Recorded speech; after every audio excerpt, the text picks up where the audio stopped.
नमस्कार विद्यार्थी मित्रांनो, द युनिक अकॅडमी मध्ये आपलं स्वागत आहे। आज आपण जे बघणार आहे ते म्हणजे बुलेटिन विषयी बघायचं आहे। का बघायचं आहे? कारण राज्यसेवेची पूर्व परीक्षा झालेली आहे आणि आता आपण मुख्य परीक्षेकडे वाटचाल करत आहोत। या पार्श्वभूमीवर आता आपल्याला मुख्य परीक्षा राज्यसेवेसाठी नवीन आहे।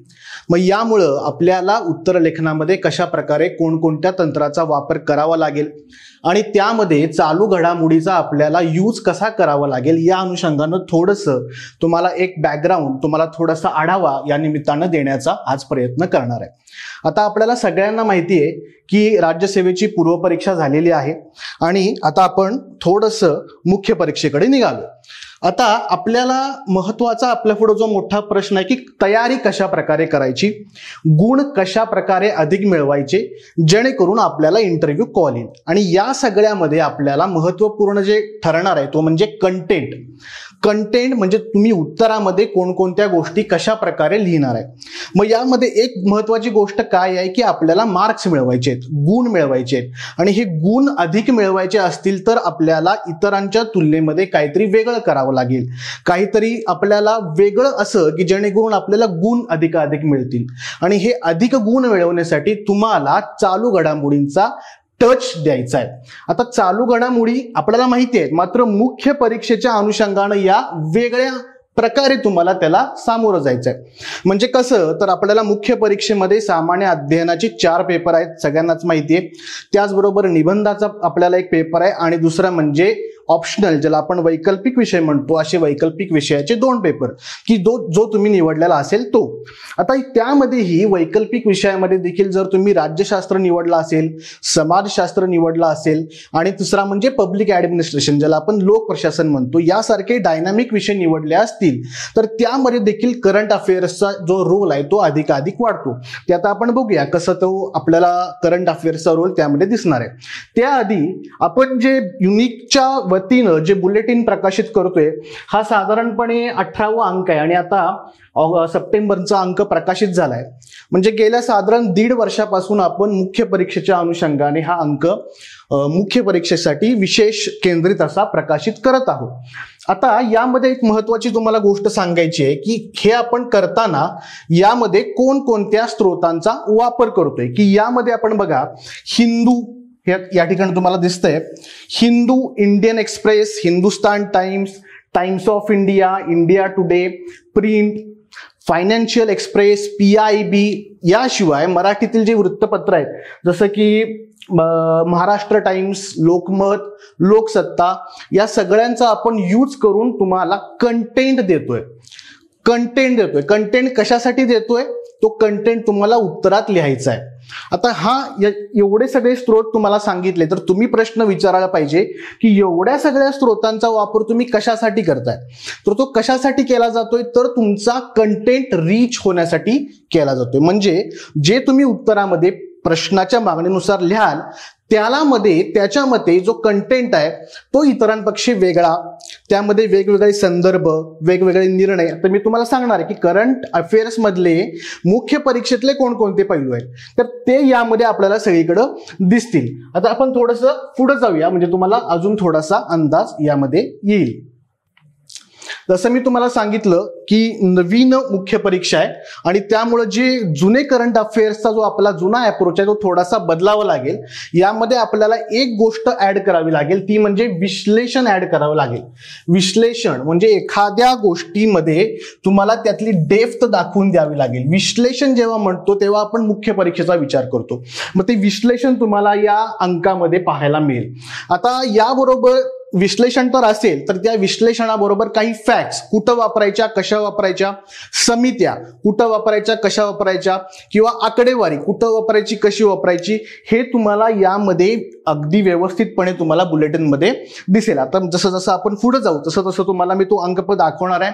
त्यामध्ये असणारी अनुक्रमणिका किंवा एखादं आर्टिकल आणि त्यामध्ये कशा प्रकारे लेखन केलंय, त्यामध्ये नक्की विश्लेषण म्हणजे काय अपेक्षित आहे ते देखील तुम्हाला मी दाखवणार आहे। जसं मागाशी मी तुम्हाला तुम्हाला म्हणलं विश्लेषण केले, सध्याच्या ज्या घटना आहेत त्या तुमच्या सध्याच्या घटना तुमच्या अभ्यासक्रमाशी जोडून दाखवलेल्या आहेत. म्हणजे एखादा समजा उदाहरण आपण बघूया की बाबा राज्यपालांचा एखादा विषय चालू आहे, तर राज्यपाल तर आपल्या सिलेबस मध्ये आहे, स्टॅटिक मध्ये आहे, मात्र त्याला जोडून करंट अफेअर्स मध्ये काय चालू आहे आणि प्रश्न कशा प्रकारे विचारला जाऊ शकतो, प्रश्न विचारल्यानंतर त्यामध्ये तुम्हाला करंट अफेअर्सचा टच कशा प्रकारे देता येऊ शकतो, या अनुषंगानं मांडणी तुम्हाला या बुलेटिन मध्ये केलेली दिसेल. आता तुम्हाला जसं म्हणलं की यूज कुठे आहे, निबंधामध्ये, जीएस मध्ये आणि वैकल्पिक विषयामध्ये. आता तुम्ही म्हणाल ठीक आहे जीएस मध्ये मान्य आहे, पण निबंधामध्ये कशा प्रकारे यूज करता येईल. आता निबंध कशा प्रकारे येतील ह्याच्यावर अजून एक मत नाही, कारण हा आयोगाचं जे आहे ते पहिलंच वर्ष आहे. समजा युपीएससी सारखे त्यांनी विचारले फिलॉसॉफिकल एसे जर विचारले, तर ते फिलॉसॉफिकल एसे पहिल्यांदा आपल्याला डिकोड करावे लागतील, अर्थ समजून घ्यावा लागेल आणि मग तुम्हाला 2000 शब्द त्या ठिकाणी लिहायचे. मग त्यासाठी जो कंटेंट आहे तो देखील तुम्हाला या बुलेटिन मधनं उचलता येऊ शकेल. हा, आता एक गोष्ट मान्य आहे की जीएस पेक्षा निबंध हा पेपर वेगळा आहे, म्हणजे काहीतरी कारण असेल ना निबंध हा पेपर वेगळा करण्यासाठी. हे जरी मान्य असलं तरी तुम्ही जे आर्ग्युमेंट कराल, जे तुम्ही लेखन कराल, जे तुम्ही फ्लो ठेवाल निबंधामध्ये, त्यासाठी काहीतरी कंटेंट तुम्हाला लागेल आणि तो कंटेंट सगळा कुठला असेल तर अभ्यासक्रमाच्या अनुषंगानेच असेल, तर तो तुम्हाला यातनं उचलून त्या ठिकाणी लिहिता येणं हे सुद्धा स्किलचं काम आहे, कौशल्याचं काम आहे. तर तो यातनं अंदाज तुम्हाला बुलेटिन मधनं घेता येईल. दुसरी गोष्ट, जीएस मधले जे पेपर आहेत, जीएस पेपर क्रमांक 1 ते 4 यामध्ये सर्वसाधारणपणे जर आपण बघितलं, पेपर 1 जो आहे तो कुठला आहे तर सामान्य अध्ययनाचा पहिला पेपर आहे, ज्यामध्ये इतिहास आहे, भूगोल आहे आणि समाज आहे, असं आपण ढोबळमानानं म्हणतो. आता इन जनरल हा जो पेपर आहे पहिला पेपर हा स्टॅटिक पेपर मानला जातो. आपण स्टॅटिक पेपरमध्ये मग तुम्ही म्हणाल की करंट अफेअर्स आणि त्या बुलेटिनचा काय यूज आहे. जरी हा स्टॅटिक विषय असला तरी कुठला स्टॅटिक प्रश्न यायची शक्यता आहे हे तुम्हाला करंट अफेअर्स सांगतो. म्हणजे एखादं व्यक्तिमत्व चर्चेत असेल, त्यांची जयंती असेल किंवा कुठला महोत्सव साजरा केलेला असेल, किंवा आपण म्हणूया अमुक अमुक घटनेला 50 वर्ष पूर्ण झाली, 100 वर्ष पूर्ण झाली, जसं राष्ट्रीय आणीबाणीला आता अमुक अमुक वर्ष पूर्ण झाली, हडप्पाच्या शोधाला अमुक अमुक वर्ष पूर्ण झाली, तेव्हा त्याचं डिटेल विश्लेषण त्या त्या अंकामध्ये तुम्हाला पाहायला मिळेल. म्हणजे साधारणपणे स्टॅटिक विषयावर कुठला प्रश्न आयोग विचारू शकेल याचा अंदाज तुम्हाला या बुलेटिन मधनं येईल.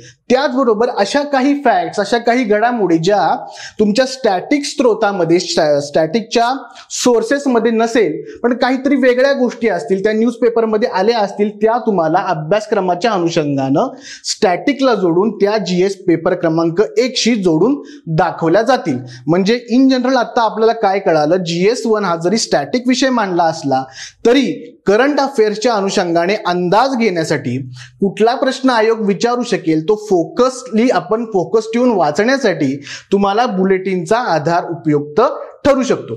आता इन जनरल तर दुसरा आपण बघूया, जीएस2 आणि 3 हे जे पेपर आहेत त्यामध्ये अधिक करंट अफेअर्सचा रोल येतो, कारण जीएस2 आणि जीएस3 हे विषय डायनॅमिक विषय म्हणून मानले जातात. आता डायनॅमिक म्हणजे आणि स्टॅटिक म्हणजे काय फरक आहे. स्टॅटिक तुम्हाला सांगितलं की जीएस1 हा स्टॅटिक मानला जातो.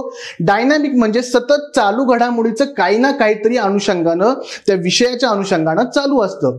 मग जरी स्टॅटिक तुम्हाला करायचं असेल तर मग ते जोडून दाखवण्याचं कौशल्य तुम्हाला जीएस2 आणि 3 मध्ये हे प्राप्त करावं लागेल. आणि मग ते कसं करायचं, काय करायचं, यासाठी तुम्हाला बुलेटिनचा वापर करता येईल. आता तुम्ही म्हणाल 2 झालं, 3 झालं, मग चौथ्या पेपरसाठी नक्की काय यूज आहे. चौथा पेपर कुठला, इथिक्सचा पेपर आहे. या इथिक्सच्या पेपरच्या अनुषंगानं एक्झाम्पल्स असतील, उदाहरणं असतील, काही संकल्पना असतील किंवा त्या अनुषंगानं काही घडामोडी घडल्या असतील. जसं उदाहरणार्थ इंटरनॅशनल इथिक्स हा आपल्याला टॉपिक आहे जीएस पेपर 4 मध्ये. त्या अनुषंगानं घडामोडी काय चालू आहेत बाबा आता सध्या आंतरराष्ट्रीय पातळीवर, कुठला इस्रायल पॅलेस्टाईनचा काही संबंध जोडता येईल का. म्हणजे जो कनेक्शन जे आपण म्हणतो, जो कनेक्ट आपण जो म्हणतो, तो तुम्हाला बुलेटिन मधनं पाहायला मिळेल. मग तुम्ही म्हणाल हा कनेक्ट कशासाठी करायचा, तर अल्टिमेट एम आपलं काय आहे, गुण वाढवण्यासाठी, परीक्षकाचं लक्ष वेधण्यासाठी. मला सिलेबस करंटशी कशा प्रकारे जोडता आला आणि प्रश्नाच्या मागणीनुसार मी कशा प्रकारे उत्तर लिहिलं ते परीक्षकाला दाखवून देण्यासाठी तुम्हाला याचा वापर करायचा आहे. आता नंतर अजून कुठं कुठं यूज आहे तर वैकल्पिक विषयामध्ये. आता जसं मागाशीच मी तुम्हाला म्हणलं की जे तुमचे ऑप्शनलचे विषय आहेत हिस्ट्री तर डायनॅमिक मांडता येत नाही, स्टॅटिक मांडला जातो. मात्र पब्लिक ॲडमिनिस्ट्रेशन असेल, पॉलिटिकल सायन्स असेल किंवा सोशलॉजी सारखा विषय असेल, हे थोडेसे डायनॅमिक विषय मांडले जातात. त्यामध्ये आता असं होतं की सगळीच वाचणार आहेत. बाजारामध्ये संदर्भ साहित्य सगळ्यांकडे जवळपास आता सगळं सेम आहे. इंटरनेट एवढं वापरलं, सगळी लोक वापरत आहेत, सगळ्यांना सगळं माहिती आहे. मग प्रश्न असा निर्माण होईल की तुम्हाला मार्क एक्स्ट्रा कशाच्या आधारावर द्यायचा, तर तो कशाच्या आधारावर मिळणार आहे, तो करंट अफेअर्सचा टच तुम्ही कशा प्रकारे देताय, किंवा करंट अफेअर्स तुम्हाला स्टॅटिकशी जोडता येतंय का, प्रश्नाच्या मागणीनुसार तुम्हाला उत्तर लिहिता येतंय का, तिथं कुठं तुम्ही करंट अफेअर्स जोडून दाखवू शकता का, तिथं तुम्हाला +1 +2 अशा प्रकारचे गुण मिळवता येतात. आता बघा, साधारण 1-2 जरी प्रत्येक प्रश्नामध्ये आपण म्हणलं तर ते 20-25 गुण मिळतात. म्हणजे इतरांच्या तुलनेमध्ये मी वेगळा कसा ठरणार आहे, तर मी करंट अफेअर्सचा टच त्या ठिकाणी कसा देतोय यावर ते अवलंबून राहणार आहे. बघा, परत एकदा सांगतो, सगळ्यांकडे असणारे सोर्सेस जवळपास सेम आहेत, सगळ्यांकडे असणारी माहिती जवळपास सेम आहे. भरपूर सगळे सिरियस कॅन्डिडेट जे असतील, जे प्रिलिम्स परीक्षा पास होतील, मग कुणाला पुढे न्यायचं, कुणाला मार्क्स जास्त मिळणार, ते तुमच्या स्किलवर अवलंबून असेल आणि ते स्किल तुम्हाला करंट अफेअर्सच्या टच मधनं प्राप्त करावं लागेल. आता आपण थोडंसं पुढे जाऊया यामध्ये, आणि पुढं जसं मी आता म्हणलं की काय आहे यामध्ये तुम्हाला सांगितलं, विश्लेषण केलंय. कशाचं विश्लेषण केलंय? राष्ट्रीय आणि आंतरराष्ट्रीय घडामोडींचं केलंय. यामध्ये मुख्य परीक्षेच्या अनुषंगानं तुम्हाला नोट्स दिल्यात. एडिटोरियल, आता एडिटोरियल हा जो विषय आहे तो काय आहे, तर इंग्लिश वृत्तपत्र आणि मराठी वृत्तपत्र यांच्या एडिटोरियल मधलं सार अभ्यासक्रमाला जोडून तुम्हाला त्या ठिकाणी दाखवलेलं आहे. आता आणखीन एक गोष्ट बघा, मराठी वृत्तपत्रांमध्ये एडिटोरियल येतं का? येतं. पण त्यामध्ये काही वेळा समस्या काय निर्माण होते की जे आपल्याला अधिकाधिक आयाम म्हणतो किंवा अधिकाधिक डायमेन्शन म्हणतो, ते तुम्हाला तिथं पाहायला मिळत नाही. म्हणजे अधिकाधिक मुद्दे, अधिकाधिक आयाम, अधिकाधिक डायमेन्शन्स ते इंग्रजी वृत्तपत्रात मिळतात. मग आता इंग्रजी वृत्तपत्राचं आपल्याला त्याच लेवलचं, त्याच पातळीचं मराठीत जर करायचं असेल तर ते मोठं आव्हान आहे. मात्र ते आपण तुम्हाला या ठिकाणी उपलब्ध करून देतोय. जसं मगाशी सुरुवातीलाच मी सांगितलं की कुठले कुठले स्रोत आपण वापरत आहे.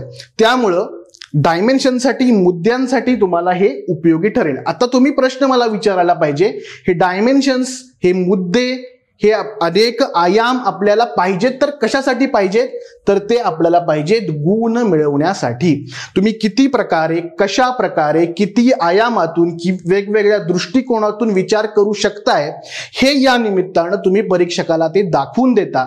आणि ही वृत्ती, हा दृष्टिकोन, ही सवय तुम्हाला आता लावून घ्यावी लागेल, कारण त्यातनंच तुमचे गुण डिसाईड होणार आहेत. आता या निमित्तानं अजून एक प्रश्न मला या निमित्तानं सांगायचा आहे. अनेकदा काय होतं, ही परीक्षा नवीन आहे, आपण काय करतो, आपल्याला एखाद्या प्रश्नाच्या बाबत काहीतरी एक ठराविक 1-2 मुद्दे माहिती असतात. मग आपण काय करतो, ते 1-2 मुद्देच काय करतो, पॅरेग्राफच्या स्वरूपामध्ये लिहित जातो. मात्र त्याला तसे मार्क मिळणार नाहीत, कारण ही विद्यापीठाची परीक्षा नाही. ही परीक्षा कुठली आहे? एमपीएससीची मुख्य परीक्षा आहे. जितके डायमेन्शन्स लिहाल, जितके मुद्दे लिहाल, जितक्या प्रकारे विचार करता येतो हे दाखवून द्याल, तितके मार्क तुम्हाला परीक्षक यामध्ये देणार आहे. त्यामुळे नवीन मुद्दा तुम्हाला यातनं काय कळाला, मला उत्तर लिहिताना मल्टी डायमेन्शनल लिहायचं आहे, बहुआयामी लिहायचं आहे, करंट अफेअर्सचा टच द्यायचा आहे. मग ते सगळं कुठलं मिळणार आहे, तर ते तुम्हाला या विश्लेषणामध्ये, बुलेटिनमध्ये पाहायला मिळू शकेल. आता आपण थोडंसं पुढे जाऊया. हे जे मॅगझिन आहे ते दर महिन्याला आपण गेली 1.5 वर्ष झालं प्रकाशित करतोय. आयोगाचा बदललेला पॅटर्न एमपीएससीचा लक्षात घेऊन आपण हे चालू केलंय. त्याचबरोबर युपीएससीची जी लोक आहेत की जे आधीपासून तयारी करतायत आणि ती विशेष करून मराठी माध्यमातून तयारी करतायत, त्यांना देखील हा अंक उपयुक्त ठरेल. आता आपण थोडंसं पुढे जाऊया. मगाशी मी तुम्हाला सांगितलं कुठले कुठले संदर्भ आहेत, तर हे बघा, हे सगळे इंग्लिश संदर्भ आहेत. मराठी संदर्भ कुठले आहेत यामध्ये, तर बघा, लोकसत्ता, महाराष्ट्र टाइम्स, हे सगळे मराठी संदर्भ आहेत. मगाशी म्हटलं की एवढं सगळं का करायचं आहे, कंटेंटसाठी करायचं आहे. कंटेंट कशाला पाहिजे? गुण मिळवण्यासाठी पाहिजे. गुण मिळवले तर इंटरव्ह्यू कॉल येणार आहे. ही एवढी साधी सोपी प्रोसेस आहे. आता आपण नंतर पुढे जाऊया. पुढे जायच्या आधी तुम्हाला काही नवीन सोर्सेस यामध्ये पाहायला मिळतील बघा. कुठले नवीन नवीन, आता हे तर आपल्याला माहिती असतं, हे मराठी वृत्तपत्र तर आपल्याला माहिती असतात. आता यामध्ये बघा काही इकॉनॉमिक्सच्या अनुषंगाने बघा सोर्सेस आहेत. फायनान्शियल एक्सप्रेस वगैरे, बिझनेस स्टँडर्ड हे, किंवा एन्व्हायरमेंटच्या दृष्टिकोनातून महत्वपूर्ण एक मॅगझिन आहे बघा, डाऊन टू अर्थ, म्हणजे फक्त पर्यावरणाच्या अनुषंगाने त्या ठिकाणी आर्टिकल्स, विश्लेषण, चालू घडामोडी जे असतील ते त्या ठिकाणी त्या मॅगझिन मध्ये प्रकाशित होतात. तर याचं सार किंवा जे तुम्हाला अभ्यासक्रमाशी संबंधित विषय आहे तो उचलून आपण इथं बुलेटिन मध्ये समाविष्ट करतो. दुसरं आहे की PIB नावाचं आपल्याला माहिती की गव्हर्नमेंट ऑथेंटिक साईट आहे. त्यानंतर हे PRS लेजिस्लेटिव्ह रिसर्च, म्हणजे पॉलिटी जो तुम्हाला आहे का अभ्यासाला आहे, तर पॉलिटीच्या अनुषंगानं करंटच्या घडामोडी किंवा नवीन विधेयक, आता नुकतंच बघा 130व घटना दुरुस्ती विधेयकाची चर्चा आहे, मग त्या संदर्भामध्ये काय काय आहे बाबा, त्याचं काय प्रोज आहेत, काय काय कॉन्स आहेत, असं विश्लेषण या तुम्हाला वेबसाईटवर पाहायला मिळतं. मग त्याचा आपण क्रक्स, त्याचा कंटेंट मराठीमध्ये तुम्हाला उपलब्ध करून देत आहोत. कशासाठी करून देत आहोत? गुण मिळवायचे आहेत, मार्क्स मिळवायचे आहेत, इतरांपेक्षा वेगळं आपल्याला सिद्ध करायचं आहे, म्हणून आपण हा रिच कंटेंट देतोय. हे इकॉनॉमिक अँड पॉलिटिकल वीकली हे देखील पॉलिटिक्सच्या रिलेटेड असणारं मॅगझिन आहे. सायन्स रिपोर्टर नावातच कळते की सायन्स विषय, विज्ञानाविषयीच्या चालू घडामोडी त्यामध्ये आहेत. आता या सगळ्या स्रोतांचा विचार केल्यानंतर आपण पुढे जाऊया की नक्की अजून काय आहे यामध्ये. हे आता आपण बघितलं की नक्की काय, हे आपण बघितलेलं नाही. काय की करंट अफेअर्सचा जो उल्लेख आहे तो काय म्हणलंय, चेरी ऑन द केक. आता यासाठी अजून एक उदाहरण घेता येईल. जसं पिझ्झा असतो, पिझ्झा खाताना आपण पिझ्झ्यावर मसाल्याच्या पुड्या टाकतो. कशासाठी? चवीसाठी टाकतो. किंवा केक बघितला, केक सगळा तयार झाल्यानंतर त्याच्यावर चेरी टाकली जाते का? आकर्षक दिसण्यासाठी, सुंदर दिसण्यासाठी. तसाच तो यूज जो आहे तो करंट अफेअर्सचा आहे. आता मुख्य परीक्षा आहे म्हणजे नुसतं करंट अफेअर्स लिहायचं आहे का? तर नाही, तुम्हाला स्टॅटिकचे प्रश्न विचारले जाणार आहेत. स्टॅटिकचं तुम्हाला जे तुम्ही जे पूर्व परीक्षेत तयारी केली आहे किंवा मुख्य परीक्षेच्या अनुषंगाने पण तुम्ही तयारी केली असेल ते स्टॅटिक तर लागणार आहे, ह्याच्याशिवाय पर्याय नाही.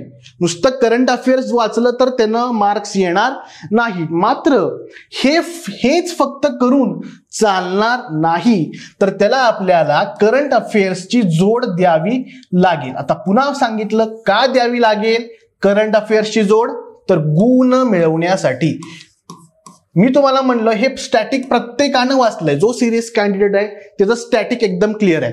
आता समजा प्रश्न आला स्टॅटिक, तर त्यानं एका विद्यार्थ्यानं उत्तर लिहिलं, दुसऱ्या विद्यार्थ्यानं उत्तर लिहिलं, सेम उत्तर झालं. प्रॉब्लेम काय झाला? मग गुण एक्स्ट्रा कोणाला द्यायचे? मग कुणाला द्यायचे? ज्यानं करंटला जोडून दाखवलं त्याला एक्स्ट्रा गुण मिळणार. आता इतर फॅक्टर त्यामध्ये आहेत की तुम्ही सुरुवात कशी करता, तुम्ही प्रेझेंटेशन कसं करता, तुम्ही निष्कर्ष कसा लिहिता. मग ते लिहिण्यामध्ये देखील तुम्हाला महत्वपूर्ण काय आहे बाबा? कंटेंट तुम्हाला त्या ठिकाणी महत्वपूर्ण आहे. एखादा प्रश्न आला, त्या प्रश्नाची सुरुवात आपल्याला एखादा डेटा देऊन करायचे, रिपोर्ट देऊन करायचे, ते कुठनं लिहिणार तुम्ही ते तुम्हाला बुलेटिन मध्ये पाहायला मिळते. म्हणजे कुठनं उचललं तुम्ही? ते करंट अफेअर्स मधनच उचललं. म्हणजे तुम्ही कशाचा टच दिला? करंट अफेअर्सचा टच दिला. तर तो अशा प्रकारे चेरी ऑन द केक म्हणजे काय की नुसतं करंट अफेअर्स करून चालणार नाही, मात्र नुसतं स्टॅटिक करून पण चालणार नाही. काय पाहिजे? तुम्हाला स्टॅटिकला करंट जोडायचं आहे. हे या निमित्तानं मला सांगायचं आहे. Cherry on the cake. आणि दुसरं तुम्हाला मी पिझ्झाचं उदाहरण दिलं. हे सगळं कशासाठी करायचं आहे? परीक्षकाचं लक्ष वेधून घेण्यासाठी की बाबा I am the serious candidate, मला एक्स्ट्रा गुण द्या, हे परीक्षकाला तुम्हाला दाखवून द्यायचं आहे. मग हे करण्यासाठी तुम्हाला या गोष्टी शिकाव्या लागतील. आता या निमित्तानं अजून एक उदाहरण तुम्हाला देतो बघा. सगळीजण क्रिकेट बघत असतील, अलीकडेच मालिका चालू आहे बघा, संपली ऑस्ट्रेलिया आणि भारताची मालिका. आता T20 वर्ल्ड कप पण येईल. आता यामध्ये बघा सूर्यकुमार यादव नावाचा प्लेअर तुम्हाला सगळ्यांना माहिती आहे आणि त्याचा तो स्पेशल शॉट तुम्हाला माहिती आहे की जो पाठीमागं तो शॉट खेळतो. आता बघा आपण सूर्यकुमार यादवला कशामुळे ओळखतो की जो 360 डिग्री खेळतो, पाठीमागं शॉट मारतो, ही त्याची काय आहे? तर ही त्याची खासियत आहे. याचा अर्थ असा आहे का की सूर्यकुमार यादवला क्रिकेटमधले ट्रॅडिशनल शॉट खेळता येत नाहीत असं आहे का? नाही. मात्र तुम्हाला जर हे अभ्यासक्रमाशी तुमच्या जोडायचं झालं तर जे ट्रॅडिशनल क्रिकेटचे शॉट आहेत त्याला आपण म्हणूया स्टॅटिक, आणि जे वेगवेगळे जो आपण म्हणू इन्व्हेंट करून तो शॉट खेळतो त्याला तुम्हाला म्हणता येईल करंट. म्हणजे नुसतं इन्व्हेंट केलेल्या शॉटला फक्त महत्व आहे का? नाही. तुमचं जे बेसिक क्रिकेटमधलं जे स्किल आहे, कौशल्य आहे ते देखील लागणार आहे. मात्र हे तर सगळ्यांकडे आहे, बरोबर आहे ना. सूर्यकुमार यादव टीम मध्ये का आहे? 360 डिग्री खेळतो, काहीतरी वेगळं करून दाखवतो आणि ते त्याचं काय वैशिष्ट्य आहे. तसंच परीक्षेमध्ये स्टॅटिक सगळ्यांनाच माहिती आहे, सगळ्यांनी सगळंच पाठ केलंय. मग तुमचं वेगळेपण काय? तुमचं वेगळेपण मला करंटला जोडवता येत, करंटला तो विषय जोडून दाखवता येतोय, मला समजतंय, मला आजूबाजूच्या घडलेल्या घटना मला अभ्यासक्रमाशी जोडता येतात आणि तो कंटेंट मी लिहू शकतो. हे तुमचं वेगळेपण यामधनं सिद्ध होणार आहे. आता आपण पुढे जाऊया. चला, आता जसं मागाशी म्हणलं, सगळं जे आपल्याला करायचंय ते कशासाठी करायचंय तर गुण मिळवण्यासाठी करायचं आहे. हे सांगितलं तुम्हाला की बाबा मला वेगळं पण सिद्ध करायचंय. यातनं निष्कर्ष काय निघतो? वेगळं पण मला सिद्ध करायचंय, बरोबर आहे. यातनं निष्कर्ष हा निघतो की कंटेंट इज द किंग. इथंपर्यंत तुम्ही या निष्कर्षापर्यंत येऊन थांबता. म्हणजे मला एवढं सगळं नॉलेज आहे, मी एवढा अभ्यास केलाय, मी गेली कित्येक वर्ष अभ्यास करतोय, किंवा मी गेली कित्येक वर्ष UPSCचा अभ्यास करतोय, आता MPSCची मुख्य परीक्षा देणार आहे, हे सगळं बरोबर आहे. मात्र जर तुम्ही कागदावर काही लिहू शकला नाही तर याला काहीही महत्व नाही. कागदावर तुम्ही कंटेंट किती प्रकारे लिहू शकलाय, कशा प्रकारे लिहू शकलाय, कोणत्या दर्जाचा लिहू शकलाय, यावर तुमचे गुण ठरणार आहेत. म्हणजे तुम्ही किती पण विद्वान असा, किती पण तुमच्याकडे नॉलेज असू दे, कागदावर तुम्ही नाही लिहू शकला, कागदावर कंटेंट नाही दाखवू शकला तर गुण मिळणार नाहीत. मग सगळा अल्टिमेट गेम जो चालणार आहे तो कंटेंटवर चालणार आहे, आणि त्या कंटेंटमध्ये करंट अफेअर्सचं महत्व आहे, ही गोष्ट लक्षात ठेवा. आता आपण पुढे जाऊया. ओके, आता चर्चा काय आहे मार्केटमध्ये? आयोगाचं पहिलं वर्ष आहे, त्यातला पहिला मतप्रवाह असा आहे की पहिलं वर्ष असल्यामुळं आयोग एकदम सोपे प्रश्न विचारायला, UPSC ज्या लेवलचे प्रश्न विचारते ते प्रश्न विचारणार नाही. हा आहे दृष्टिकोन क्रमांक 1. चला, दुसरा मतप्रवाह काय की UPSCच्या 2013 ते 2025 मध्ये ज्या मुख्य परीक्षा झाल्या त्यामध्ये जे प्रश्न विचारले गेले त्यामधलं रिफ्लेक्शन आपल्याला यामध्ये पाहायला मिळेल. हा दुसरा मतप्रवाह आहे, ही चर्चा आहे. तिसरा मतप्रवाह UPSC जसा पेपर सेट करते तसाच पेपर सेट MPSC द्वारे केला जाईल. मग यापैकी काय होईल आपल्या हातात नाही. मग आपल्या हातात काय आता आपण बघूया. चला आता आपण जो पहिला दृष्टिकोन बघितलेला तो काय? पहिलं वर्ष आयोगाचं, त्यामुळे आयोग सोपा पेपर सेट करेल. आयोग सोपा पेपर सेट करेल. आता आयोगानं प्रश्न सोपा सेट केला असं पण गृहीत धरू. मात्र प्रॉब्लेम काय आहे? प्रश्न जरी सोपा असला तरी तुमचे गुण डिसाईड कसे होणार? तुम्ही त्याचं उत्तर काय लिहिलेलं आहे बघा. परत एकदा सांगतो, दृष्टिकोन 1 जो आपण बघितला, पहिलं वर्ष आहे, आयोग सोपं विचारणार आहे. मात्र गुण डिसाईड होताना तुम्ही कंटेंट कोणत्या प्रकारचा लिहिलाय त्याच्यावर तुम्हाला ते मार्क्स ठरणार आहेत. तर सोपा प्रश्न आपण एखादा मी त्या ठिकाणी आणलेला आहे.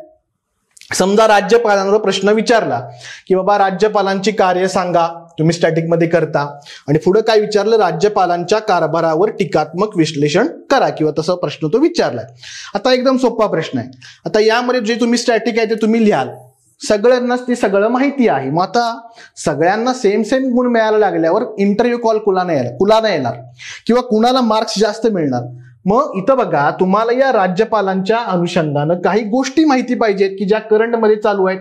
तर तुम्ही करंट अफेअर्स फॉलो करत असाल तर केरळच्या राज्यपालांचं वर्तन, तामिळनाडूच्या राज्यपालांचं वर्तन, यामुळं केंद्र आणि राज्य यांच्यातील संबंध बिघडलेले आहेत.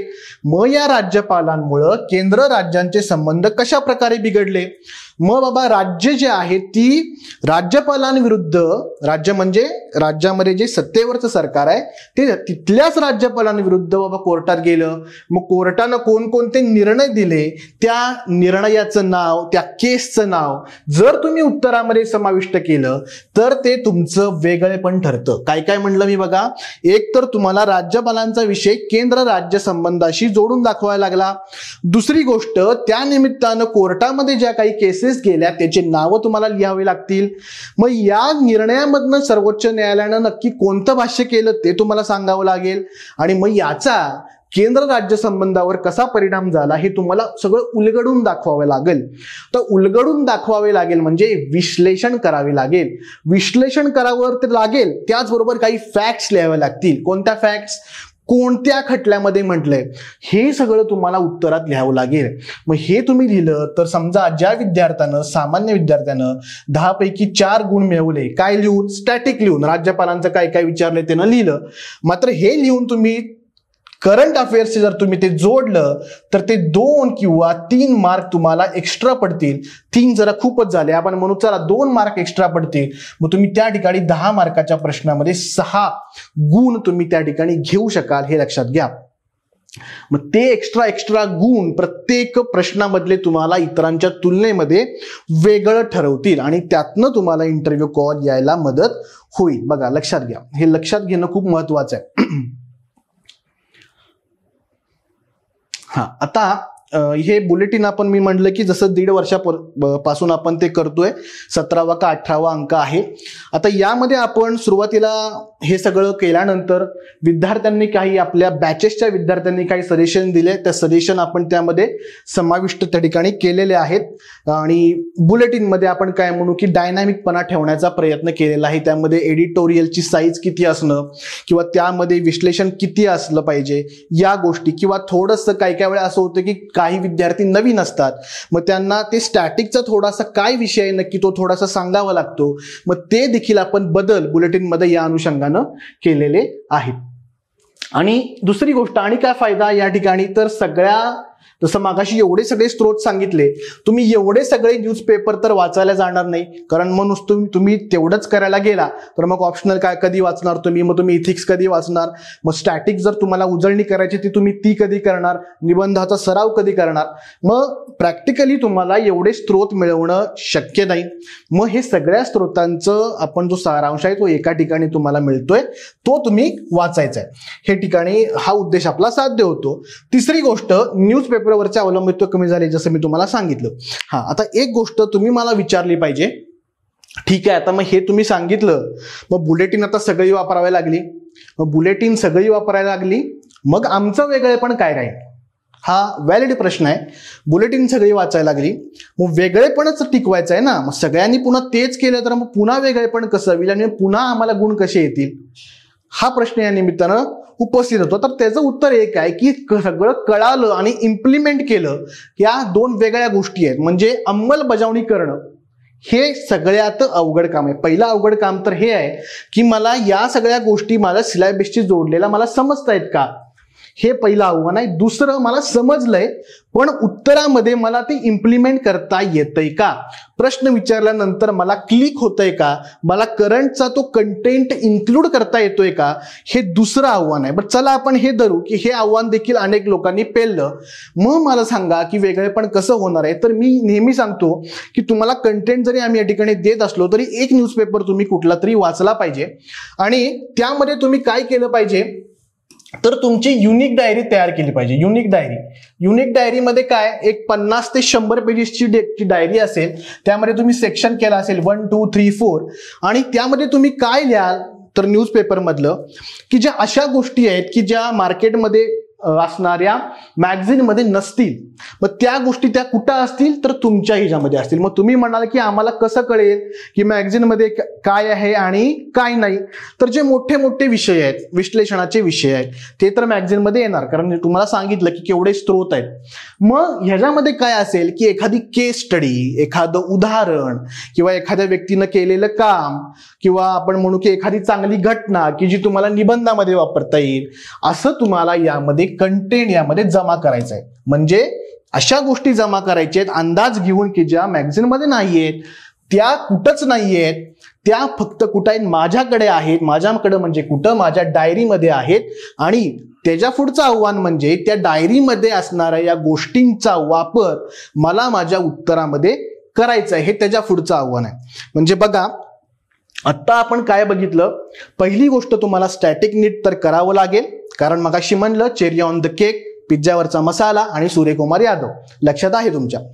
तुम्हाला स्टॅटिक नीट करायचं आहे, मात्र तेवढ्यावर भागणार नाही. का भागणार नाही? सगळी तेच करणार आहेत.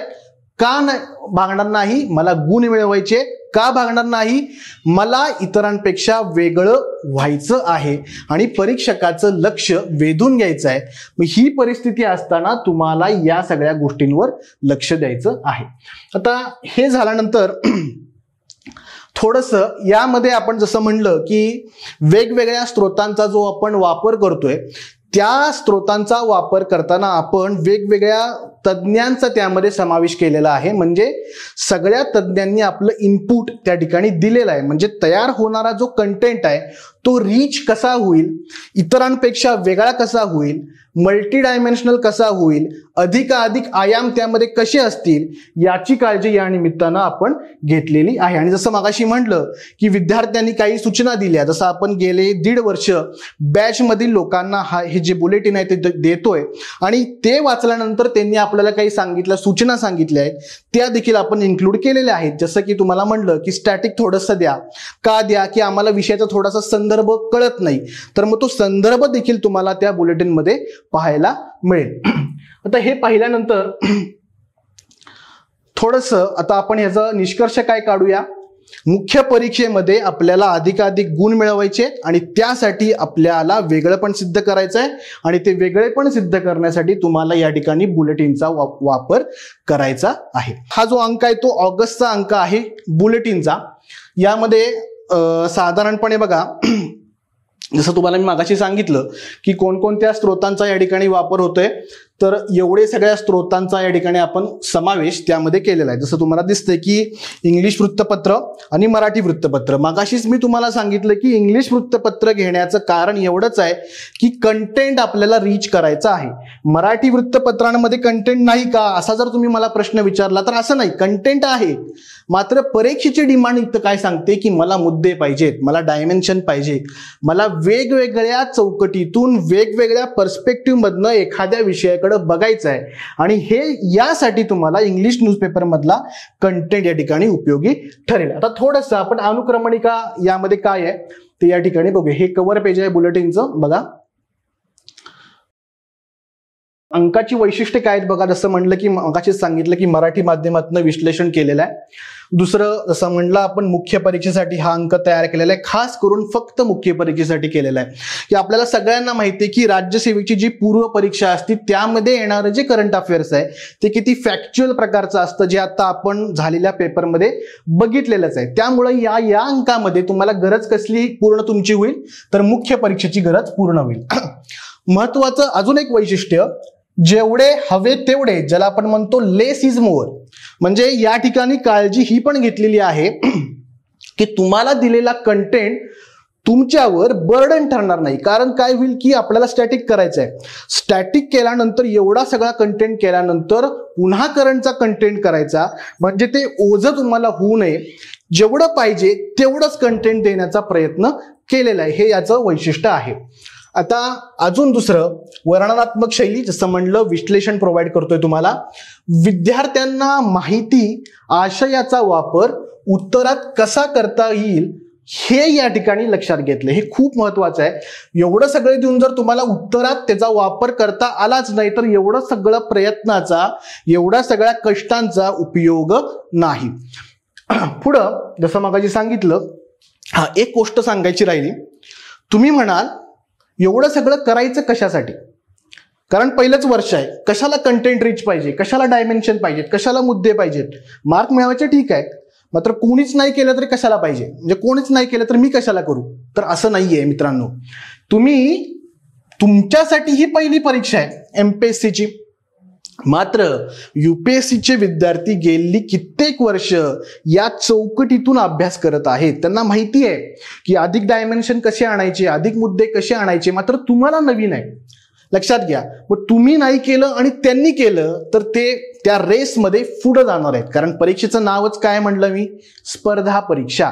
त्या रेसमध्ये तुम्हाला त्यांच्या बरोबरीनं किंबहुना एक पाऊल पुढं टाकायचं असेल, एक पाऊल पुढं, तर तुम्हाला या गोष्टी शिकाव्या लागतील, ते कौशल्य आत्मसात करावं लागेल. तर यामध्ये सांगितलं राष्ट्रीय, आंतरराष्ट्रीय वगैरे या सगळ्या घडामोडी 1 ते 4 असं पण विभाजन केलेलं आहे. आणि विद्यार्थ्याकडे उपलब्ध असलेली आधारभूत, ज्याला आपण म्हणतो स्टॅटिक, त्याचं सगळं स्टॅटिक देऊन अंक चांगला मोठा केलाय असं केलेलं नाही. जेवढं स्टॅटिक, जेवढं तो विषय समजण्यासाठी आवश्यक आहे तेवढं स्टॅटिक त्या ठिकाणी दिलेलं आहे. या अंकाचं सगळ्यात महत्वपूर्ण वैशिष्ट्य काय आहे तर परीक्षाभिमुखता, एक्झाम ओरिएंटेड अप्रोच. म्हणजे बाकीचं आम्हाला काय सांगू नका, परीक्षा कशी पास व्हायची ते सांगा, याच्यावर भर यामध्ये दिलेला आहे. म्हणजे विद्यापीठाचा अप्रोच ठेवण्यात आलेला नाही. अधिकाधिक माहिती देऊन तुम्हाला तज्ञ करायचा आहे हा अप्रोच यामध्ये ठेवण्यात आलेला नाही. जेवढं पाहिजे, परीक्षा जेवढी डिमांड करते तेवढंच त्या ठिकाणी द्यायचा प्रयत्न यामध्ये आपण केलेला आहे. आता थोडंसं पुढे जाऊ. यामध्ये आपण अनुक्रमणिका बघा. अनुक्रमणिकेमध्ये आधी अनुक्रमणिका बघून मग काही थोडेसे आर्टिकल तुम्हाला मी त्यातले दाखवतो. बघा, पेपर 1चा या ठिकाणी आहे इतिहास संस्कृती स्वातंत्र्य लढ्यात स्त्रियांचं योगदान, हे काहीतरी आर्टिकल आहे. Hiroshima Nagasaki bomb. तुम्ही म्हणाल हे का घेतलंय यामध्ये, ते आपण बघायचंय का घेतलंय, पुढे दाखवतो मी का घेतलंय. भारताचा व जगाचा भूगोलमध्ये काय दिसतंय, शहरी वाहतूक व्यवस्था. आता हा जो टॉपिक आहे तुम्हाला ह्युमन जॉग्राफीशी जोडता येतो बघा, ह्युमन जॉग्राफीशी. Polymetallic nodes, physical geography.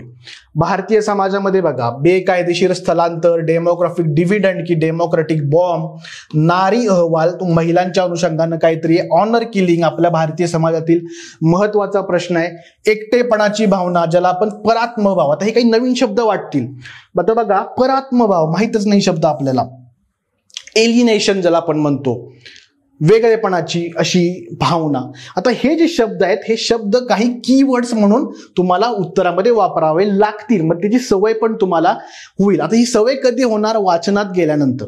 वाचनामध्ये सतत वाचलं तर तुम्हाला त्या गोष्टीचा अर्थ समजेल आणि ते तुम्ही आपसूक उत्तरामध्ये वापरायला लागाल. आता हा जसं तुम्हाला मगाशी म्हणलं हा स्टॅटिक विषय मानला जातो, मात्र त्या तरी देखील करंटच्या अनुषंगाने तुम्हाला काहीतरी पाहायला मिळते, जसं तुम्हाला मी दाखवतो काय आहे ते.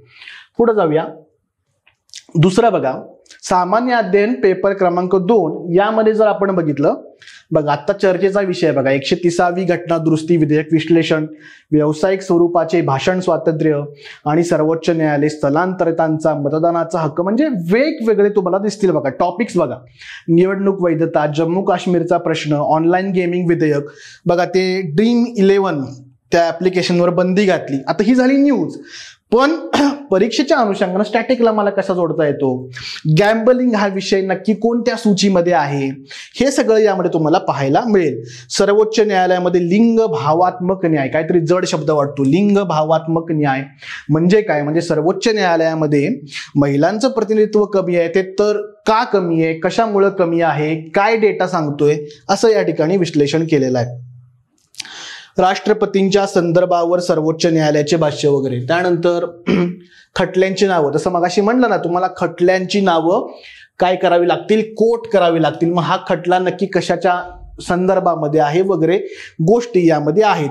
त्यानंतर शिक्षण आणि आरोग्याचे काय काय विषय आहेत बघा, व्यावसायिक शिक्षण ज्याला आपण म्हणतो प्रोफेशनल एज्युकेशन, त्यानंतर कृत्रिम बुद्धिमत्ता, कॅन्सरचा धोका, मानसिक आरोग्य सध्या काय म्हणू आपण चर्चेचा विषय आहे, आत्महत्या, भारतातील आत्महत्या, या विषयाच्या गोष्टी आहेत यामध्ये. आता आंतरराष्ट्रीय संबंध जो GS2 मध्ये आहे, भारत आणि चीन मधील आवश्यक सुधारणा, हे कुठनं, आता दुसरी गोष्ट, हे कुठनं येतोय कंटेंट, हे न्यूजपेपरमधल्या एडिटोरियलमधनं तज्ज्ञ व्यक्तींनी लिहिलेल्या आर्टिकलमधनं उचललेला कंटेंट आहे की जो एक्झामशी रिलेव्हंट आहे. असाच कंटेंट तुम्हाला इथं दिलेला आहे की भारत चीन मधील आवश्यक तुलना, Bharat middle east Europe economic corridor ऐकला असेल तर बघा तुम्हाला लक्षात येईल की का चर्चेत आहे. SCO पंचशील तत्वांना उजाळा. बघा आता पंचशील तत्व आपल्याला अभ्यासामध्ये आहे का? आहे. आता उजाळा देण्याचं कारण काय? कुणी काहीतरी भाष्य केलं असेल, कुठल्या तरी चीनच्या मंत्र्यांनी भेट दिली असेल वगैरे असा काहीतरी संदर्भ आला आणि त्यामुळं त्याच्यावर आर्टिकल जे आहेत ते न्यूजपेपरमध्ये येऊन गेले. मग शक्यता काय की अशा चर्चेतल्या गोष्टींवर प्रश्न यायची शक्यता आहे. बघा प्रिलिम्समध्ये पण काहीतरी पंचशीलवर प्रश्न विचारलेला आहे. बघा का विचारलाय? काहीतरी घडामोड चालू आहे त्यामुळे तो प्रश्न विचारलेला आहे. पुढे जाऊया. हे सगळे झाले आंतरराष्ट्रीय संबंधाचे. आता हा बघा, हे तुम्ही ऐकलंच असेल, नेपाळमधील पेच प्रसंग. आता हे ठीक आहे, तुम्ही न्यूजपेपरमध्ये वाचता किंवा आपण म्हणू की ह्याच्यामध्ये TV वर तुम्ही काहीतरी बातम्या ऐकल्या असतील. मात्र भारत नेपाळच्या अनुषंगानं तुम्हाला तो विषय समजून घ्यावा लागेल. मग ते काय झालं, तुम्ही काय केलं, ते तुमच्या अभ्यासक्रमाशी काय केलं ते जोडून दाखवलं. मग नेपाळमध्ये अशा प्रकारची परिस्थिती आहे, त्याचा भारत आणि नेपाळवर काय परिणाम होईल याचं विश्लेषण. हा झाला पहिला भाग. दुसरा भाग, नेपाळमध्ये अशी परिस्थिती का निर्माण झाली, त्याच्या पाठीमागची कारणं, त्याच्या पाठीमागचे सामाजिक गोष्टी, त्याच्या पाठीमागच्या राजकीय गोष्टी, सांस्कृतिक गोष्टी या समजून घेणं. आता हा जो विषय आहे ना, हा IRचा विषय आहे. IR म्हणजे इंटरनॅशनल रिलेशनचा विषय. मात्र ह्याचा तुम्हाला निबंधामध्ये देखील यूज करता येईल. कसा? नेपाळमध्ये अशी परिस्थिती निर्माण झाली तर त्याच्या पाठीमागं काय बॅकग्राऊंड आहे हे समजून घेणं किंवा त्याचा वापर मला कुठं करता येईल, कशा प्रकारे करता येईल, ही विचार प्रक्रिया डेव्हलप होणं, यासाठी हे वाचन तुम्हाला करावं लागेल. कारण तुम्ही नाही केलं की जो दुसरा व्यक्ती आहे तो वाचन करतोय. UPSCचे मुलं तर करतायत आणि जे सिरियस कॅन्डिडेट आहेत ते पण देखील हे करतायत. त्यामुळं इतर लोकांच्या तुलनेमध्ये मला पुढं जायचं आहे तर मला या सगळ्या गोष्टी कराव्या लागतील. जसं आता वस्तू आणि सेवा करांमध्ये सुधारणा झाल्या. बघा काय केलं, GSTचे दर कमी केले. आता तुम्ही प्रिलिमला काय बघाल, GST मध्ये बाबा कुठले दर कमी केले, काय कमी केले. मात्र त्याच्या पाठीमागं काय बाबा, त्याच्या पाठीमागं काय विचार आहे दर कमी करण्यामध्ये, अर्थव्यवस्थेला चालना कशा प्रकारे मिळू शकते. मग अर्थव्यवस्थेला चालना मिळताना मला ते स्टॅटिकशी कुठं जोडता येतंय का, मग ते स्टिम्युलस वगैरे काही गोष्टी आहेत का, मग या सगळ्या गोष्टी, किंवा मग त्याचा राजकोषीय तुटीशी काय संबंध येऊ शकतो का, मग त्यामध्ये आपण म्हणू की वित्तीय उत्तेजन वगैरे काय ह्याच्याशी काही संबंधित गोष्टी आहेत का, पंप प्रायमिंग वगैरे अशा काही संकल्पना आहेत का. म्हणजे थोडक्यात काय, मला स्टॅटिकला ते जोडून बघायचं आहे. त्यानंतर आर्थिक वृद्धीतील राज्यांचे महत्व, क्रिटिकल मिनरल्स, आता हे बघा प्रिलिम्समध्ये काय बघणार तुम्ही की बाबा कुठल्या ह्याच्यामध्ये काय दर केला, कुठला केला, किती टक्के केला, असं करण्यामध्ये काय गरज आहे बाबा, अर्थव्यवस्थेला का बाबा असं दर कमी करण्याची गरज आहे किंवा वाढवण्याची गरज आहे. ऍक्च्युली काय दिसतंय मार्केटमध्ये, किंवा बाहेरील देशांमधल्या मध्यवर्ती बँकांनी काहीतरी केलंय आणि त्यामुळे आमच्या देशावर काहीतरी परिणाम होतोय. मग आपल्याला देखील, आपल्या मध्यवर्ती बँकेला देखील काहीतरी निर्णय घ्यावा लागेल, म्हणून तो बदल केलाय का.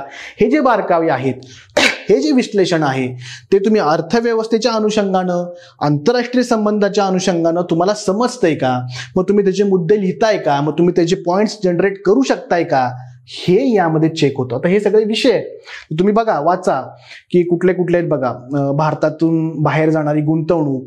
आता हे बघा, बाहेर जाणारी गुंतवणूक हा जो विषय आहे तो कुठला विषय आहे, FDIचा विषय, हा परकीय गुंतवणुकीचा विषय, फॉरेन डायरेक्ट इन्व्हेस्टमेंटचा विषय. मग भारतामध्ये येणारी गुंतवणूक त्याला आपण माहिती आहे FDI म्हणतो. मग भारतामधनं बाहेर जाते गुंतवणूक, त्या विषयाचे काय नवीन गोष्टी आहेत, त्या अनुषंगाने काय डेटा आलाय, या सगळ्या गोष्टी. किंवा ग्रेट निकोबार क्षेत्राचा विकास. हे बघा, ऊर्जा सुरक्षा सार्वभौमत्वाचा आधार. आता बघा, सार्वभौमत्व ही संकल्पना स्टॅटिकची आहे, पॉलिटीची आहे. त्याला कशाशी जोडलंय, ऊर्जा सुरक्षा. म्हणजे तुमच्याकडे ऊर्जा सुरक्षा नसेल तर तुमच्या सार्वभौमत्वावर परिणाम होतो का, याचं काय केलंय, आर्ग्युमेंट केलंय. कुठं केलंय, न्यूजपेपरमध्ये केले. न्यूजपेपरमध्ये कुठं केले, एडिटोरियलमध्ये केले. मग त्याच्या आधारावर कंटेंट. थेट प्रश्न नाही विचारला तर यातला कंटेंटचा उपयोग करून सार्वभौमत्वाच्या अनुषंगाने प्रश्न आला तर तुम्ही अशा प्रकारचा पॉइंट तुम्हाला लिहिता आला तर ते काय ठरतं, वेगळे पण ठरतं. ते तुमचं एक्स फॅक्टर ठरतं. ते त्यामध्ये तुम्ही उठून ठरता, उठून दिसता. हे तुम्हाला शिकायचं आहे. हे एकदम नाही येणार, हळूहळू तुम्हाला त्या बाबी समजून घ्याव्या लागतील.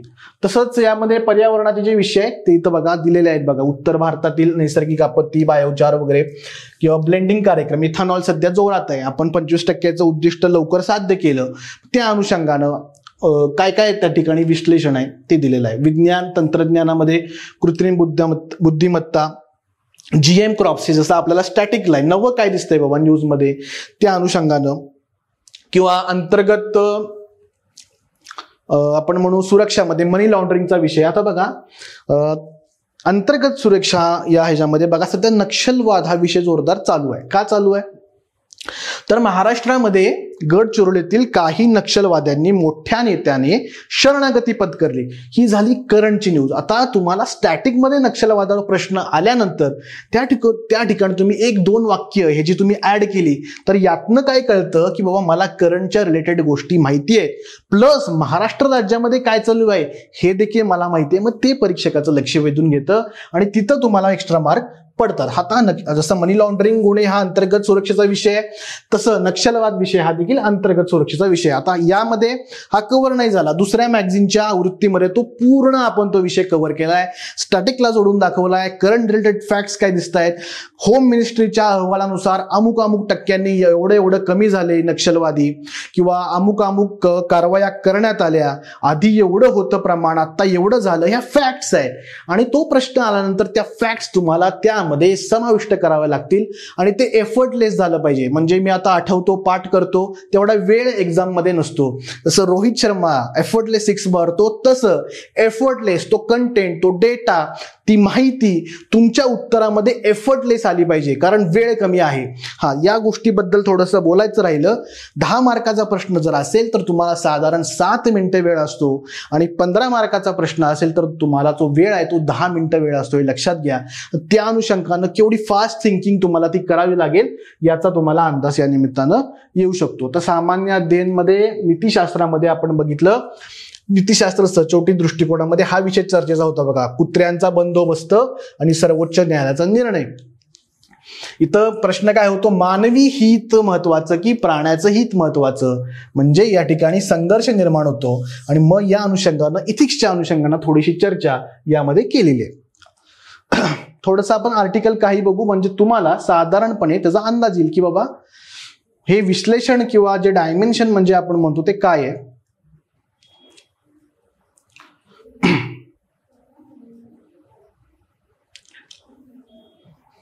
हे बघा आता हे स्टॅटिक आहे तरी देखील आपण इथं घेतलंय का, कारण एडिटोरियलमध्ये न्यूजपेपरमध्ये आलं, कुठला तरी इंडियन एक्सप्रेसमध्ये आला असेल आणि त्यामध्ये स्त्रियांच्या योगदानाबाबत चर्चा केली. स्त्रियांचं योगदान अभ्यासक्रमाचा विषय आहे का, आहे. अशा काही नवीन गोष्टी तुम्हाला त्या ठिकाणी न्यूजपेपरमध्ये दिसल्या, त्या मी उचलून त्या ठिकाणी यामध्ये मांडलेल्या आहेत आणि म्हणून तो टॉपिक समाविष्ट केलाय. दुसरं तर हिरोशिमा नागासाकी बॉम्बिंग स्टॅटिकचा विषय कसला, हिस्ट्रीमध्ये वर्ल्ड हिस्ट्री तुम्हाला अभ्यासाला आहे, त्याच्यावर प्रश्न येऊ शकतो. काय बाबा की ऑगस्ट 1945 मध्ये हा बॉम्ब झाला, टाकला, सगळं मान्य आहे. 2025 मध्ये 80 वर्ष पूर्ण झाली आणि त्यामुळं एडिटोरियल्स मध्ये ह्याच्यावर आर्टिकल येऊन गेले. परीक्षकाला जर वाटलं बाबा ह्याच्यावर प्रश्न विचारायचा वर्ल्ड हिस्ट्रीवर तर जास्तीत जास्त शक्यता काय आहे, ह्याच्यावर प्रश्न येऊ शकतो. याचा अंदाज येणं, मग अंदाज आला तर तुम्ही काय कराल, चला बाबा दुसरं महायुद्ध मी उघडतो स्टॅटिक मधलं आणि ते मी व्यवस्थित वाचतो, ते तर वाचतोच, प्लस बुलेटिन मध्ये काय मला एक्स्ट्रा पॉइंटर्स मिळत आहेत का, किंवा अजून काहीतरी वेगळ्या पद्धतीनं विचार केलाय का दुसऱ्या महायुद्धाचा, असं काय मला दिसतंय का यामध्ये, तर दिसतंय. काय दिसतंय, मग हे तुम्हाला मी तुमच्या संकल्पनेशी जोडून दाखवलं. दीर्घकालीन परिणाम कसे होतात बघितलं, डेटरन्स नावाची संकल्पनेशी जोडलं, म्हणजे नीतिशास्त्राशी जोडलं, शीत युद्धाचा त्याचा काय संबंध होता, हे सगळं तुम्हाला विचार करायला प्रवृत्त केलंय. का प्रवृत्त केलंय, आपल्याला पॉइंट्स पाहिजेत, आपल्याला डायमेन्शन्स पाहिजेत, आपल्याला वेगवेगळ्या पद्धतीनं त्या विषयाकडे कसं बघता येईल हे पाहिजे. का पाहिजे, गुण पाहिजेत. गुण का पाहिजेत, इंटरव्ह्यू कॉल पाहिजे, पास व्हायचं आहे. हे अल्टिमेट एम आपलं या निमित्तानं आहे. थोडंसं पुढं आता हे थोडंसं हे जे विषय बघितल्यानंतर भूगोलाचे, आता हे तुम्हाला ह्युमन जिओग्राफीशी जोडून दाखवले. का चर्चेत आहे विषय? लोकसभेमध्ये शहरी वाहतूक व्यवस्थेतील वाढत्या समस्या सोडवण्यासाठी अखिल भारतीय सेवेची निर्मिती करण्याची चर्चा झाली. म्हणजे बघा, अखिल भारतीय सेवा, वेगळी सेवा करण्याची चर्चा चालू आहे. का चर्चा? तज्ज्ञ पाहिजेत. कशाचे? वाहतूक व्यवस्थेचं व्यवस्थापन करणारं, नियंत्रण करणारे व्यक्ती पाहिजेत, कौशल्यधारी व्यक्ती पाहिजेत. मग तो अनुषंगानं आता हे बघा, फार नाही एवढंच दाखवतो बघा. शहरी वाहतूक हा विषय सद्यस्थितीत केंद्र, राज्य किंवा समवर्ती सूचीमध्ये स्पष्टपणे नमूद केलेला आढळत नाही. विषय आता आपण बघतोय भूगोलाचा, आपण परत पॉलिटीशी जोडला. बघा म्हणजे काय दिसते तुम्हाला की शहरी नियोजन जे आहे ते विखुरलेलं आहे. त्याला आपण म्हणतो विखंडीकरण झालेलं आहे. त्याला आपण एक चांगला शब्द वापरतो, बाल्कनायझेशन झालेलं आहे. म्हणजे त्या अनुषंगानं हे सगळं विश्लेषण केलेलं आहे. चला, हे झालं भूगोलाचे सगळे पॉइंट्स तुम्हाला. पॉलिमेटॅलिक नोड्युल्स वगैरे कव्हर केले. त्यानंतर समाज, बेकायदेशीर स्थलांतरासारखा विषय. फक्त तुम्ही बघा की कशा प्रकारे, हे बघ आपल्याला माहिती की बेकायदेशीर स्थलांतर काय विषय, मात्र पॉइंट्स करताना वेगवेगळे आयाम किंवा डायमेन्शन बघा. संघर्ष, हिंसा, राजकीय अस्थिरता, छळ, भेदभाव, आर्थिक दारिद्र्य, बेरोजगारी हे तुम्हाला जनरेट करता आले पाहिजेत. त्याचा अंदाज तुम्हाला द्यायचा प्रयत्न या निमित्तानं केलेला आहे. धोकादायक प्रवास, नैसर्गिक आपत्ती, देशांतर्गत काय दिसतंय, डेमोक्रेटिक डिव्हिडंड, भारत काय स्थिती आहे याबाबत. या तुम्हाला म्हटलं की यामध्ये तुम्हाला काही डेटा पण दिसेल बघा. ग्रॅज्युएट स्किल इंडेक्स काहीतरी आहे, त्यामध्ये काय दिसतंय, 43% लोक पदवीधर आहेत, त्याचा समावेश. किती लोक रोजगारक्षम आहेत त्याचा समावेश. कुठं करायचा आहे? उत्तरामध्ये करायचं आहे. हे तुम्हाला अंदाज की बाबा साधारण. आणि थोडंसं तुम्ही बघितलं की तुम्हाला दिसेल की मॅगझिनमध्ये हळूहळू सेम विषय येतोय, सेम डेटा रिपीट होतोय आणि तो तुमच्या डोक्यामध्ये जातो. म्हणजे शिक्षण म्हणलं की असरचा अहवाल आहे, आरोग्य म्हणलं की नॅशनल फॅमिली हेल्थ सर्वे माझ्या लक्षात आहे, किंवा आपण आत्ता काय बघतोय रोजगाराचं बघितलं तर वेगळा कुठला तर सर्वे तो माझ्या लक्षात आहे. म्हणजे तुम्हाला हे जे आहे हे तुम्हाला एफर्टलेसली होऊन जाईल, मात्र त्याला तुम्हाला आधी सुरुवात करावी लागेल. ती सुरुवात तुम्हाला या निमित्तानं करावी लागेल, कारण मुख्य परीक्षा फार लांब नाही, तुम्हाला माहितीच आहे. नारी अहवाल. आता आपल्याला माहिती आहे की बाबा पुरुष स्त्री भेदभाव होतो, सगळं माहिती आहे. नक्की काय या सर्वेक्षणातनं गोष्टी पुढे आल्यात दिल्या बघा. शहरी भागातील एवढ्या स्त्रियांना असुरक्षित वाटतं, एवढ्या लोकांना छळ झाला. तर हे सगळं जरी नाही लक्षात राहिलं तर कुठला तरी एक फॅक्ट लक्षात ठेवून तुम्ही इंट्रोडक्शन मध्ये टाकू शकता की नारी अहवालानुसार अमुक स्त्रियांना असं वाटतं. मग ती तुमची इंट्रोडक्शन, कॅची इंट्रोडक्शन, की त्यामुळं परीक्षकाचं लक्ष वेधलं जाऊ शकतं. हे तुम्हाला यातनं लक्षात घेतलं पाहिजे. ऑनर किलिंगची कारणं आता आपल्याला सगळ्यांना माहिती आहेत, मात्र पेपरवर लिहिता आली पाहिजेत. जाती व्यवस्था, सामाजिक वर्चस्व टिकवणं, पितृसत्तेला आव्हान, हुंडा पद्धतीचे संरक्षण, सामाजिक बहिष्काराची भीती, जात पंचायतीचा दबाव. 6 पॉइंट्स आले, ते लिहिणं. ऑनर किलिंगचे परिणाम, मूलभूत हक्कांवर परिणाम, रूल ऑफ लॉवर परिणाम, जेंडर काय म्हणू, लिंगभाव विषमता ह्याच्यावर परिणाम, पितृसत्ताक पद्धती मजबूत होते. आता हे बघा, हे खटले जे आहेत, जसं असे विषय आल्यानंतर शक्ती वाहिनी विरुद्ध युनियन ऑफ इंडिया, खटल्याचं नाव उत्तरामध्ये आलं पाहिजे. का? मार्क्स पाहिजेत. काय आलं पाहिजे? मार्क्स पाहिजेत. एकटेपणाची भावना का बरं हे कुठनं आलं हे काय मनाचं लिहिलेलं नाही, एडिटोरियल मधनं उचललंय. भारतातील मोठ्या मेट्रो शहरात ग्रामीण भागातून रोजगाराच्या शोधार्थ मोठ्या प्रमाणावर स्थलांतर होते, एवढं दिलंय. आणि हे जो एकटेपणाची भावना आहे ती 25 ते 35 वर्ष या वयोगटामध्ये जास्त दिसते. नोकरीच्या निमित्तानं आपलं गाव सोडून इथं येतात, हे आपल्याला माहिती आहे. मात्र त्याची मांडणी शब्दांमध्ये करणं हे काय आहे? चॅलेंज आहे. सांस्कृतिक सामाजिक कारण, व्यावसायिक कारण, वैयक्तिक परिणाम, सामाजिक परिणाम, आर्थिक परिणाम, संस्थात्मक परिणाम, निष्कर्ष या गोष्टी तुम्हाला शिकायच्या आहेत. हे मांडणं तुम्हाला जमलं पाहिजे. आता हे बघा, 130वी घटना दुरुस्ती सध्या चर्चेमध्ये होती.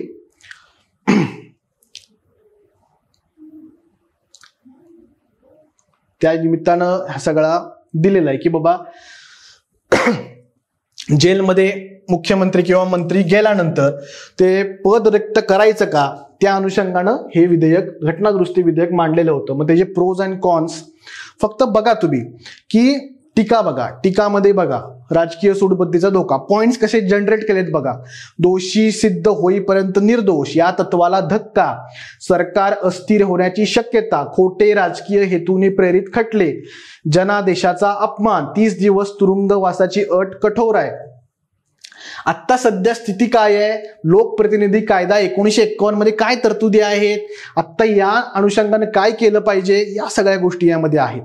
समर्थनार्थ मुद्दे काय आहेत, गुन्हेगार व सत्ताधारी यांच्यात स्पष्ट भेद, जनतेचा विश्वास वाढेल, राजकारणाचं शुद्धीकरण होईल, प्रशासनातील अडथळे टळतील. म्हणजे मला सांगायचं काय आहे, हे काय आहेत हे सगळे, मगाशी बसलं तुम्हाला मी जे सांगतोय हे काय आहेत, हे सगळे मुद्दे आहेत, डायमेन्शन्स आहेत, वेगवेगळे पर्स्पेक्टिव्ह आहेत. म्हणजे एखाद्या विषयाकडं मी एवढ्या पद्धतीनं बघू शकतो, हे अधिकारी म्हणून तुमची काय दाखवते, विचार करण्याची क्षमता दाखवते. डिस्क्रिप्टिव्ह पॅटर्न करण्यामागे उद्देश काय आहे, वेगळ्या अंगानं, विविध अंगानं मी एखाद्या विषयाकडे बघतोय का, मला त्या गोष्टीतले बारकावे समजतायत का, हे चेक करायचं आहे. आणि हे चेक कसं करणार, हे डायमेन्शनद्वारे करणार. मगाशी सांगितलं हे निर्णय या अनुषंगानं ते या ठिकाणी दिलेत की तुम्हाला ते मांडता येत आहेत का उत्तरामध्ये. या बघा हा कुठला विषय आहे, हा व्यावसायिक स्वरूपाचे भाषण स्वातंत्र्य आणि सर्वोच्च न्यायालय. तुम्ही आता युट्यूब वगैरे बघत असाल तर स्टँडअप कॉमेडियन समय रैना, विपुल गोयल यांनी काहीतरी वक्तव्य केलंय, दिव्यांग विरोधी, त्याच्या आजाराविरोधी त्याची काहीतरी चेष्टा केली. आता ही झाली न्यूज, मात्र ते कशाला जोडलंय, अभिव्यक्ती स्वातंत्र्य, भाषण स्वातंत्र्य आणि व्यावसायिक स्वरूपाचे स्वातंत्र्य, याला सगळ्याला जोडून दाखवलंय. ते मागाशी तुम्हाला दाखवलं ना तो खटला हमदर्द वगैरे, ते त्या अनुषंगानं काय खटले आहेत त्याचं विश्लेषण, आधी काय झालं, आधी सर्वोच्च न्यायालयानं काय निर्णय दिले वगैरे वगैरे सगळं त्या ठिकाणी विश्लेषण केलेलं आहे.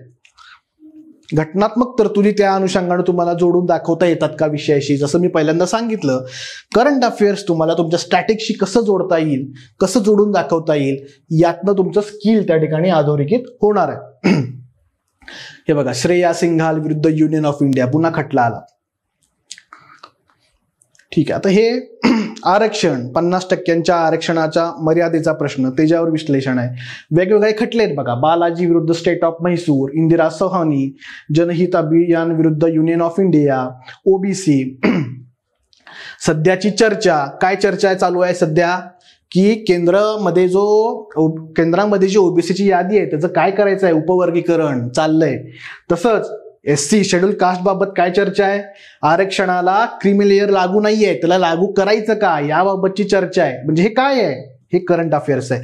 मग करावं, करू नये, करावासाठीचा युक्तिवाद, करू नये यासाठीचे युक्तिवाद, मग त्यातनं काहीतरी मला मध्यम मार्ग काढायचा आहे, तो देखील तुम्हाला याच्यामध्ये दिलेला आहे.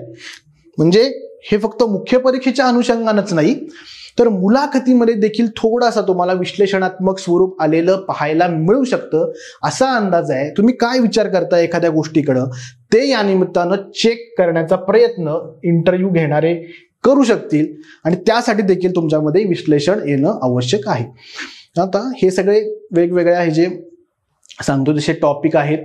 जम्मू काश्मीरचा प्रश्न बघा, हे सगळं एक्सप्लेन केलंय. मगाशी सांगितलं ना, ड्रीम 11 वर बंदी आली, तुम्ही ऐकलं असेल. त्या अनुषंगानं तरतुदी तुमच्या अभ्यासक्रमाला कशा जोडून दाखवल्यात, कॉलेजियमचा विषय आहे. म्हणजे थोडक्यात मला सांगायचं काय आहे की लक्षात घ्या की काय करायचं आहे आपल्याला. हे एकदा तुम्हाला समजलं की तुम्हाला मुख्य परीक्षेचा गेम जो आहे तो तुम्हाला व्यवस्थितपणे काय करू म्हणून आपण म्हणूया की तुम्हाला त्याला अप्रोच करता येईल, सामोरे जाता येईल. बघा, तुम्हाला हे लेक्चर मुख्य परीक्षेच्या अनुषंगाने एक दिशा देण्यासाठी, एक सुरुवात करण्यासाठी, आपण म्हणूया नवीन सुरुवात करण्यासाठी महत्त्वपूर्ण ठरेल अशी आशा आहे. आपलं हे जे बुलेटिन आहे ते आपण सगळ्यांसाठी मोफत ठेवलेलं आहे. आपण अकॅडमीच्या विद्यार्थ्यांना तर हे बुलेटिन देतोच, ते त्याचा वापर करतातच. मात्र अकॅडमीला नसणारे विद्यार्थी देखील मोफत स्वरूपामध्ये या मॅगझिनचा वापर करू शकतात, उपभोग घेऊ शकतात. हे तुम्हाला मॅगझिन कुठं मिळणार आहे तर युनिक अकॅडमीच्या टेलिग्राम चॅनलवर आपल्याला हे मोफतपणे हे मॅगझिन उपलब्ध करून दिलेलं आहे. याशिवाय युनिक अकॅडमीच्या वेबसाईटवर उपलब्ध करून दिलंय. जर तुम्हाला मॅगझिन नाही सापडलं तर तुम्ही युनिक अकॅडमीचे जे काही कॉन्टॅक्ट नंबर असतील त्याच्यावर तुम्ही संपर्क साधू शकता आणि मॅगझिन तुम्ही हे फ्रीली डाउनलोड करू शकता. आपण हे सध्या डिजिटल स्वरूपामध्ये प्रकाशित करतोय. येणाऱ्या पुढच्या वाटचालीस तुम्हाला शुभेच्छा. मुख्य परीक्षेमध्ये तुम्हाला योग्य मार्ग मिळो, योग्य अप्रोच मिळो, योग्य दृष्टिकोन मिळो आणि मुख्य परीक्षेमध्ये तुम्ही यशस्वी व्हावं अशी या ठिकाणी एक आशा व्यक्त करून थांबूया. थँक्यू.